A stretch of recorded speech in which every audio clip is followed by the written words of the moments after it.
Good morning, students. Class 6th. Welcome to your computer class. ਜਿਵੇਂ ਕਿ ਅਸੀਂ ਆਪਣੇ ਲਾਸਟ ਲੈਕਚਰਸ ਵਿੱਚ ਡਿਸਕਸ ਕੀਤਾ ਸੀਗਾ ਚੈਪਟਰ 1 ਜਿਸ ਦਾ ਨੇਮ ਸੀ ਕੰਪਿਊਟਰ ਟਾਈਪਸ ਐਂਡ ਲੈਂਗੁਏਜਸ, ਜਿਸ ਦੇ ਵਿੱਚ ਕੰਪਿਊਟਰ ਸਿਸਟਮ ਦੀਆਂ ਟਾਈਪਸ ਕਿ ਕਿਹੜੇ ਬੇਸਿਸ ਦੇ ਉੱਪਰ ਕੰਪਿਊਟਰ ਨੂੰ ਅਸੀਂ ਕਲਾਸੀਫਾਈ ਕਰ ਸਕਦੇ ਹਾਂ। ਦੈਨ ਕੰਪਿਊਟਰ ਦੀਆਂ ਲੈਂਗੁਏਜਸ ਕਿ ਕਿਹੜੀਆਂ ਲੈਂਗੁਏਜ ਕੰਪਿਊਟਰ ਸਿਸਟਮ ਦੁਆਰਾ ਅੰਡਰਸਟੈਂਡੇਬਲ ਹੁੰਦੀਆਂ ਨੇ। ਸੋ ਅੱਜ ਅਸੀਂ ਆਪਣਾ ਨਿਊ ਚੈਪਟਰ 2 ਸਟਾਰਟ ਕਰਾਂਗੇ ਜਿਸ ਦਾ ਨੇਮ ਆ ਐਡਵਾਂਸਡ ਫੀਚਰਸ ਆਫ ਵਿੰਡੋਜ਼ 7, ਜਿਸ ਦੇ ਵਿੱਚ ਵਿੰਡੋਜ਼ 7 ਦੇ ਐਡਵਾਂਸਡ ਫੀਚਰ ਨੂੰ ਡਿਸਕਸ ਕਰਾਂਗੇ। Today's our topic is Windows 7 operating system. ਅੱਜ ਅਸੀਂ ਡਿਸਕਸ ਕਰਾਂਗੇ ਕਿ ਵਿੰਡੋਜ਼ 7 ਆਪਰੇਟਿੰਗ ਸਿਸਟਮ ਹੁੰਦਾ ਕੀ ਹੈ। ਫਸਟ ਆਫ ਆਲ ਜਿਹੜੀ ਮਾਈਕਰੋਸੋਫਟ ਕੰਪਨੀ ਸੀਗੀ ਉਹਦੇ ਦੁਆਰਾ ਇੱਕ ਆਪਰੇਟਿੰਗ ਇਨਵਾਇਰਮੈਂਟ ਇੰਟਰੋਡਿਊਸ ਕੀਤਾ ਗਿਆ ਸੀਗਾ ਜਿਸ ਦਾ ਨੇਮ ਸੀ ਵਿੰਡੋਜ਼ 1.0 ਇਨ ਨਵੰਬਰ 20th 1985 ਦੇ ਵਿੱਚ। ਇਹ ਉਹ ਵਾਲਾ ਆਪਰੇਟਿੰਗ ਸਿਸਟਮ ਸੀਗਾ ਜਿਸ ਦੇ ਵਿੱਚ GUI ਕੰਟੇਨ ਕੀਤਾ ਗਿਆ। GUI means graphical user interface. ਇਹਦੇ ਵਿੱਚ ਕੀ ਹੁੰਦਾ ਸੀਗਾ ਕਿ ਜਿਹੜਾ ਯੂਜ਼ਰ ਹੈ ਉਹ ਡਾਇਰੈਕਟਲੀ ਸਿਸਟਮ ਦੇ ਨਾਲ ਇੰਟਰੈਕਟ ਕਰ ਸਕਦਾ ਹੈ, ਕਮਿਊਨੀਕੇਟ ਕਰ ਸਕਦਾ ਹੈ। ਜੋ ਵੀ ਕਮਾਂਡ ਦੇਣੀ ਹੁੰਦੀ ਹੈ ਡਾਇਰੈਕਟ ਸਿਸਟਮ ਨੂੰ ਦਿੱਤੀ ਜਾ ਸਕਦੀ ਹੈ। ਲਾਈਕ ਡਾਇਗਰਾਮ ਦੇ ਵਿੱਚ ਸ਼ੋ ਕੀਤਾ ਜਾ ਰਿਹਾ ਆ ਕਿ ਕੰਪਿਊਟਰ ਸਿਸਟਮ ਆ, ਦੈਨ ਯੂਜ਼ਰ ਆ, ਦੈਨ ਉਹਨਾਂ ਦੋਨਾਂ ਦੇ ਇਨ ਬਿਟਵੀਨ ਕੀ ਆ ਆਪਰੇਟਿੰਗ ਸਿਸਟਮ, ਜਿਹੜਾ ਐਕਟ ਕਰਦਾ ਪਿਆ ਆ as a interface in between computer system and user. ਜਿਹੜਾ ਕੰਪਿਊਟਰ ਯੂਜ਼ਰ ਆ ਉਹ ਸਿਸਟਮ ਦੇ ਨਾਲ ਕਮਿਊਨੀਕੇਟ ਕਰਦਾ ਪਿਆ ਆ through operating system. Operating system ਕੀ ਹੁੰਦਾ ਹੈ ਕਿ ਸਿਸਟਮ ਸੋਫਟਵੇਅਰ ਹੁੰਦਾ ਆ ਜਿਹੜਾ ਮੈਨੇਜ ਕਰਦਾ ਆ ਕੰਪਿਊਟਰ ਦੇ ਸਾਰੇ ਸੋਫਟਵੇਅਰ ਐਂਡ ਹਾਰਡਵੇਅਰਸ ਨੂੰ ਮੈਨੇਜ ਕਰਦਾ ਆ। ਦੈਨ ਇੱਕ ਹੋਰ ਜਿਹੜੀ ਡਾਇਗਰਾਮ ਆ ਸ਼ੋ ਕੀਤੀ ਜਾ ਰਹੀ ਹੈ ਜਿਹਦੇ ਵਿੱਚ ਵਿੰਡੋਜ਼ 7 ਦੇ ਕੁਝ ਫੀਚਰਸ ਨੂੰ ਇਨਕਲੂਡ ਕਰਦੇ ਹਾਂ ਅਸੀਂ। ਫਸਟ ਆਫ ਆਲ ਡੈਸਕਟਾਪ, ਜਿਹੜੀ ਸਕਰੀਨ ਸਾਨੂੰ ਸ਼ੋ ਹੋ ਰਹੀ ਆ ਅਸੀਂ ਦੇਖ ਸਕਦੇ ਹਾਂ ਉਹ ਕੀ ਹੈ ਸਾਡਾ ਡੈਸਕਟਾਪ। ਜਦੋਂ ਸਾਡਾ ਆਪਰੇਟਿੰਗ ਸਿਸਟਮ ਜਿਹੜਾ ਆ ਉਹ ਲੋਡ ਹੁੰਦਾ ਆ ਸਿਸਟਮ ਦੇ ਵਿੱਚ, ਦੈਨ ਉਸ ਟਾਈਮ 'ਤੇ ਜਿਹੜੀ ਫਸਟ ਸਕਰੀਨ ਅਸੀਂ ਦੇਖਦੇ ਹਾਂ ਉਹ ਕਿਹੜੀ ਹੁੰਦੀ ਆ ਡੈਸਕਟਾਪ। ਦੈਨ ਡੈਸਕਟਾਪ ਦੇ ਉੱਪਰ ਕੁਝ ਗ੍ਰਾਫਿਕਲ ਇਮੇਜਸ ਸ਼ੋ ਹੋ ਰਹੀਆਂ ਨੇ ਜਿਨ੍ਹਾਂ ਨੂੰ ਕੀ ਕਿਹਾ ਜਾਂਦਾ ਆ ਆਈਕਨਸ। ਇਹਨਾਂ ਆਈਕਨਸ ਦੇ ਉੱਪਰ ਜਦੋਂ ਅਸੀਂ ਡਬਲ ਕਲਿੱਕ ਕਰਦੇ ਹਾਂ ਦੈਨ ਇਹਨਾਂ ਦੀ ਹੈਲਪ ਦੇ ਨਾਲ ਅਸੀਂ ਜਿਹੜੇ ਆ ਪ੍ਰੋਗਰਾਮਸ ਐਂਡ ਫੋਲਡਰਸ ਨੂੰ ਅਸੈਸ ਕਰ ਸਕਦੇ ਹਾਂ। ਦੈਨ ਬੋਟਮ 'ਤੇ ਜਿਹੜੀ ਹੋਰੀਜ਼ੋਨਟਲ ਬਾਰ ਸ਼ੋ ਹੋ ਰਹੀ ਆ ਉਹ ਕੀ ਹੈ ਸਾਡੀ ਟਾਸਕ ਬਾਰ, ਜਿਹੜੀ ਕਿ ਦੱਸਦੀ ਹੈ ਕਿ ਉਸ ਟਾਈਮ 'ਤੇ ਸਿਸਟਮ ਦੇ ਵਿੱਚ ਕਿਹੜੇ ਪ੍ਰੋਗਰਾਮਸ ਜਿਹੜੇ ਆ ਰਨ ਹੋ ਰਹੇ ਆ। ਐਂਡ ਉਹਦੀ ਟਾਸਕ ਬਾਰ ਦੇ ਵਿੱਚ ਸਟਾਰਟ ਬਟਨ ਨੂੰ ਵੀ ਕੰਟੇਨ ਕੀਤਾ ਜਾਂਦਾ ਹੈ। ਹੁਣ ਅਸੀਂ ਬਰੀਫਲੀ ਡਿਸਕਸ ਕਰਦੇ ਹਾਂ ਇਹਨਾਂ ਨੂੰ। ਫਸਟ ਆਫ ਆਲ ਕੀ ਆ ਗਿਆ ਡੈਸਕਟਾਪ।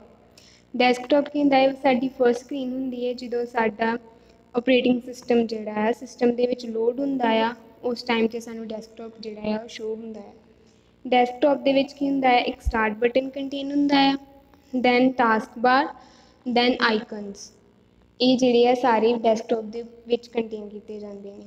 ਜਦੋਂ ਅਸੀਂ ਇਹਨਾਂ ਆਈਕਨਸ ਦੇ ਉੱਪਰ ਡਬਲ ਕਲਿੱਕ ਕਰਦੇ ਹਾਂ ਯੂਜ਼ਿੰਗ ਮਾਊਸ, ਦੈਨ ਅਸੀਂ ਕੋਈ ਵੀ ਪ੍ਰੋਗਰਾਮ ਐਂਡ ਫੋਲਡਰ ਨੂੰ ਅਸੈਸ ਕਰ ਸਕਦੇ ਹਾਂ। ਇਹ ਸੀ ਸਾਡਾ desktop. Second computer.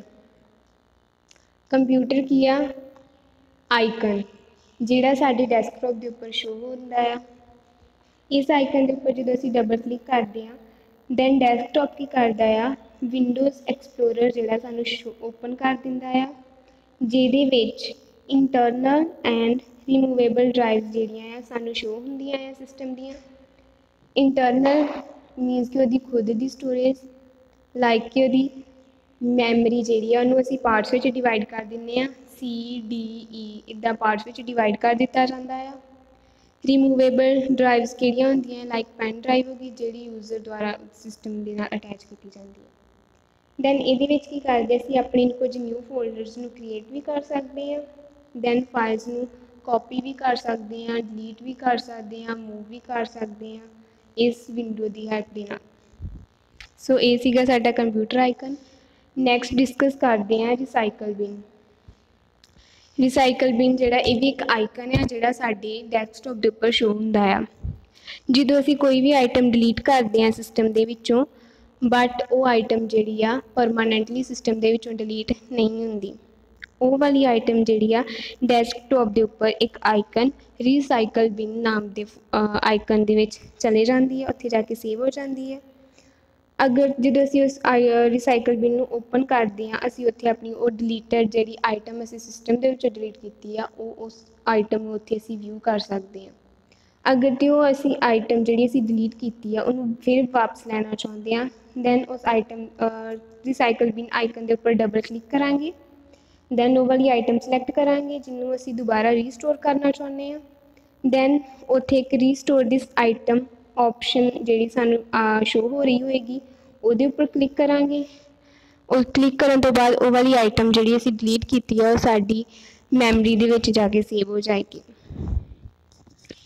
Then next ਕੀ ਆ, files and folders. First of all folders ਕੀ ਹੁੰਦੇ ਆ? ਫੋਲਡਰਸ ਕੀ ਕਰਦੇ ਆ, ਜਿਹੜੀਆਂ ਸਾਡੀਆਂ ਫਾਈਲਸ ਹੁੰਦੀਆਂ ਵਾ ਉਹਨਾਂ ਨੂੰ ਔਰਗਨਾਈਜ਼ ਕਰਕੇ ਰੱਖਦੇ ਆ। ਐਂਡ ਇਹ ਵਾਲੀਆਂ ਫਾਈਲਸ ਜਿਹੜੀਆਂ ਹੁੰਦੀਆਂ ਆ ਇਹਨਾਂ ਦੇ ਵਿੱਚ ਜਿਹੜਾ ਵਾ ਬਹੁਤ ਸਾਰਾ ਡਾਟਾ ਕੰਟੇਨ ਕੀਤਾ ਗਿਆ ਹੁੰਦਾ ਆ। ਐਂਡ ਇੱਕ ਫੋਲਡਰ ਬਹੁਤ ਸਾਰੀਆਂ ਫਾਈਲਸ ਨੂੰ ਹੋਲਡ ਕਰਕੇ ਰੱਖ ਸਕਦਾ ਹੈ। ਦੈਨ ਫਾਈਲਸ ਕੀ ਹੁੰਦੀਆਂ ਕਿ ਜੋ ਵੀ ਡਾਟਾ ਜਿਹੜਾ ਯੂਜ਼ਰ ਦੁਆਰਾ ਦਿੱਤਾ ਜਾਂਦਾ ਹੈ ਸਿਸਟਮ ਨੂੰ, ਉਹ ਸਾਰਾ ਡਾਟਾ ਇਹਨਾਂ ਫਾਈਲਸ ਦੇ ਵਿੱਚ ਸੇਵ ਕੀਤਾ ਜਾਂਦਾ ਹੈ, ਕੰਟੇਨ ਕੀਤਾ ਜਾਂਦਾ ਹੈ। Then last one is task bar. Task bar ਜਿਵੇਂ ਸਾਨੂੰ ਡਾਇਗਰਾਮ ਦੇ ਵਿੱਚ ਡਿਸਪਲੇ ਕਰਵਾਇਆ ਗਿਆ ਸੀਗਾ ਕਿ ਜਿਹੜੀ ਸਕਰੀਨ ਦੇ ਬਾਟਮ 'ਤੇ ਇੱਕ ਲੌਂਗ ਹੌਰੀਜੈਂਟਲ ਬਾਰ ਸ਼ੋ ਹੁੰਦੀ ਹੈ, ਉਹਨੂੰ ਕੀ ਕਿਹਾ ਜਾਂਦਾ ਆ? ਟਾਸਕ ਬਾਰ। ਇਹਦੇ ਵਿੱਚ ਕੀ ਡਿਸਪਲੇ ਹੁੰਦਾ ਆ? ਇੱਕ ਸਟਾਰਟ ਬਟਨ ਡਿਸਪਲੇ ਹੁੰਦਾ ਆ, ਕੁਝ ਆਈਕਨਸ ਡਿਸਪਲੇ ਹੁੰਦੇ ਆ ਜਿਹੜੇ ਸ਼ੋ ਕਰਦੇ ਆ ਕਿ ਉਸ ਟਾਈਮ ਦੇ ਉੱਪਰ ਸਿਸਟਮ ਦੇ ਵਿੱਚ ਕਿਹੜੇ ਪ੍ਰੋਗਰਾਮ ਰਨ ਹੋ ਰਹੇ ਨੇ। ਐਂਡ ਇੱਕ ਨੋਟੀਫਿਕੇਸ਼ਨ ਏਰੀਆ ਕਿ ਜਿਹੜਾ ਇਹ ਡਿਸਕਰਾਈਬ ਕਰਦਾ ਹੈ ਕਿ ਸਿਸਟਮ ਦੇ ਵਿੱਚ ਉਸ ਟਾਈਮ 'ਤੇ ਕਿਹੜਾ ਨੋਟੀਫਿਕੇਸ਼ਨ ਆਈ ਹੈ। ਇਹ ਸਭ ਜਿਹੜਾ ਸਾਨੂੰ ਟਾਸਕ ਬਾਰ ਦੁਆਰਾ ਦੱਸਿਆ ਜਾਂਦਾ ਹੈ।